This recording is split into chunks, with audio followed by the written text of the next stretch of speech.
Hello everyone, this is the 25th of November and during the week commencing on the 18th of November I would highlight the most important political development was that it was reported Joe Biden approved that Ukraine could use long-range weapons against Russia. Soon the United Kingdom followed. They allowed Ukraine to use their weapons too, and unfortunately there were some attacks on Russia as well, and Russia retaliated. However, what I would say twofold. One, I would encourage everyone not to panic. This war isn't going to escalate, or not quickly at least, because none of the great powers are optimistic enough to launch a full-scale war. The second thing, however, is important because it is obscure who approved this move for Ukraine anyway. Biden never announced it publicly. It was the New York Times which reported first that Biden allowed this to Ukraine, and then the Washington Post and other left-wing media confirmed it. And this obscure circumstance gave jet fuel to conspiracy theories, namely it is the deep state which is conspiring to make the coming Trump administration's work impossible. Now, it is difficult to say whether this is the case, but I am convinced it is not. And there are three arguments why I say this. First,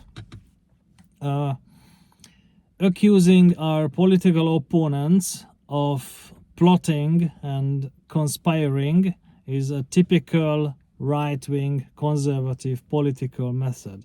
I met this method in 1996 when then a left-wing government was in place in Hungary, and in conservative circles and some conservative media also reported that actually the Socialist Party, which was governing then, was conspiring with French Freemason lodges. There were no evidence to prove this theory, and eventually in 1998 the right-wing parties won the election, so there was no conspiracy at all. However, they never stopped accusing their opponents, and even after getting elected, the right-wing party accused the opponents of wiretapping their phones. Now, this is why I often call the right-wing political parties as sore winners, because even after they win, they don't focus on the job and the challenges that facing them. They focus on their opponents and they try to discredit them. Well, left-wing political methods are different. They are more elegant. They simply just leak the necessary information which eventually discredit the right-wing opponents. This is already happening anyway regarding the Trump administration. Matt Gaetz withdrew from being nominated to be Attorney General after some allegations emerged about him having an intimate relationship with a 17-year-old girl. So he withdrew. That was the good decision, I think. But anyway, this is just the first argument why I don't think there is a deep state conspiring against Trump. No. The second argument is that there is no such thing as deep state, namely a network of professionals and bureaucrats who make decisions on their own, and they are not elected officials at all. Now, this is not the case. A bureaucrat will never decide on anything apart from what their superiors say. So the buck should have stopped with Biden. Technically or officially, it was Biden who signed this approval. Nevertheless, it is crucial that Biden, and this is the third one, Biden might have listened to someone influential. It is typical that political parties, either left-wing or right-wing parties, employ experts, political advisors, who work for a foundation, a research office, universities. They are the think tanks. Now, we never know how they can influence decision makers, but their influence is always informal. They just say that, yeah, this is our opinion, this is what you should do, but actually you decide. Now, when this informal influence is built on friendships, it is even more difficult to say no to someone who is a friend of yours. And in Biden's case, it is apparent that Obama can be a primary suspect, because Barack Obama is the only living United States ex-president who still resides in Washington. And earlier, before he became the president, he was working at universities. So he is indeed an expert in research. And after he left office in 2017, he also established the Obama Foundation, which foundation themselves are often used as vehicles to promote certain policy ideas. Now, in Biden's case, Obama can be that influential. However, what is important is that Donald Trump has not yet commented on this development.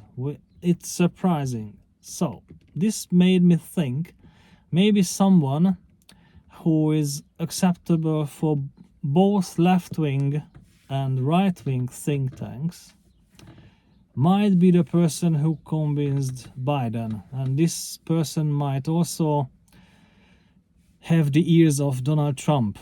Now, if you think it is impossible, I would just mention Henry Kissinger. Henry Kissinger was a conservative or Republican Secretary of State, first for Richard Nixon and then to Gerald Ford. And after he left office in January 1977, he was invited to a left-wing, a liberal think tank, the Trilateral Committee, and it was Zbigniew Brzezinski, the successor in the Secretary of State position, who was the Secretary of State for Jimmy Carter. It was him personally who invited Kissinger. Now, when someone has such a broad knowledge that both left-wing think tanks and right-wing think tanks listen to them, now that's an immense informal influence over decision makers. It's not a secret, Henry Kissinger was also advising Bill Clinton during the 1990s. And interestingly enough, Kissinger also knew the liberal politicking tactics. During the 1968 campaign, he first approached the Democratic Party and offered his help, and he even said that he had a huge file about Nixon's problematic dealings. This was called the Nixon shit files. Seymour Hersh, who wrote a book about Kissinger in the Nixon's White House, The Price of Power, he described how Kissinger was actually playing both sides. During the 1968 campaign, the Vietnam War was still ongoing, and it's unbelievable how Kissinger's secret phone calls to the Nixon campaign actually helped Nixon win the election. And eventually he got offered the Secretary of State position. So there are people like Kissinger who can influence both left-wing and right-wing parties. Kissinger died 1 year ago, 29th of November last year. So he can't be this person. But then who?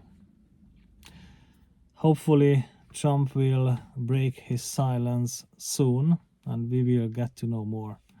Until then, have a good week and see you in the next one.